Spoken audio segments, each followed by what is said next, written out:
আমরা যারা শুধুমাত্র মোহনবাগান, ইস্টবেঙ্গল এবং ভারতীয় ফুটবলের ফ্যান, তারা কি দোষ করেছি?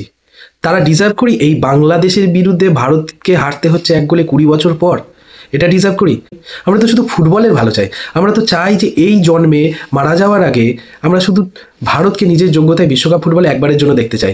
আমরা চাই ভারত এএফসি কাপে, আমরা এশিয়ান মঞ্চে ভারত ফুটবলিং নেশন হিসেবে নিজেকে প্রতিষ্ঠা করুক। আমরা চাই মোহনবাগান, ইস্টবেঙ্গল তারা এএফসির মঞ্চে ভালো খেলুক। এর বাইরে তো আমরা কিছু চাই না। কিন্তু আমরা কি ডিজার্ভ করছি? আমরা ডিজার্ভ করছি আইএসএল বন্ধ হয়ে বসে আছে। আমরা ডিজার্ভ করছি আইএসএলের জন্য কোনো ইনভেস্টার আসছেন না। আমরা ডিজার্ভ করছি বাংলাদেশের বিরুদ্ধে হেরে যাওয়া। অজুহাত বহু থাকতে পারে। মোহনবাগান প্লেয়ার ছাড়েনি, বাংলাদেশ 5-6 জন হামজা চৌধুরীর মতো বিদেশি প্লেয়ার যারা ডুয়েল সিটিজেনশিপ ইউজ করে বাংলাদেশের হয়ে খেলছে, সেসব অজুহাত বহু ইউজ করতে পারি। কিন্তু দোষটা তো আমাদের। এই যে বড় বড় বোদ্ধারা আর কিছুদিন পর ফুটবল বিশ্বকাপ শুরু হলে তারা কেউ আর্জেন্টিনার জার্সি পরে, ব্রাজিলের জার্সি পরে, পর্তুগালের জার্সি পরে বড় বড় চায়ের দোকানে বড় বড় বাতলিং মারবে আর ফুটবল কত বোঝে তার জ্ঞান আওড়াবে।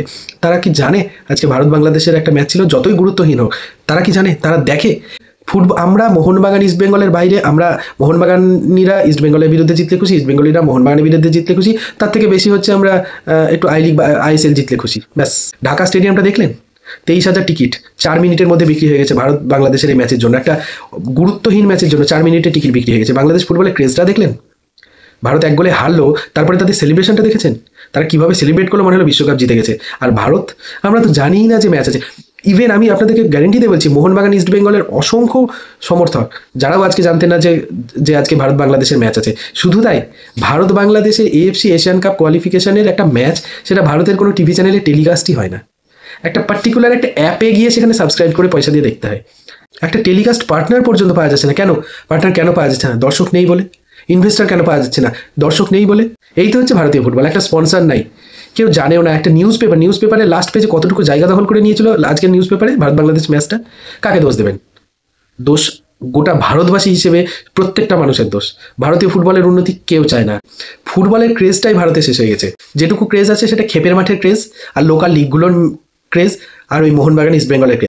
প্রত্যেক মুখ্যমন্ত্রী একটার পর একটা ক্রিকেট স্টেডিয়াম বানিয়ে চলেছে নিজেদের রাজ্যে। কেউ একটা ফুটবল অনলি গ্যালারি বানিয়েছে, স্টেডিয়াম বানিয়েছে? কাউকে ইন্টারেস্টেড দেখেছেন? ফুটবলের ভালো ভারতবর্ষে কেউ চায় না, কেউ চায় না।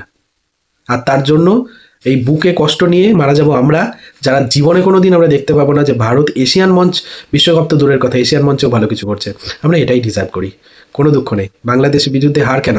এরপর আমরা নেপাল, শ্রীলঙ্কার বিরুদ্ধে হারলে আমি খুশি হব। এই হারগুলো দরকার আছে।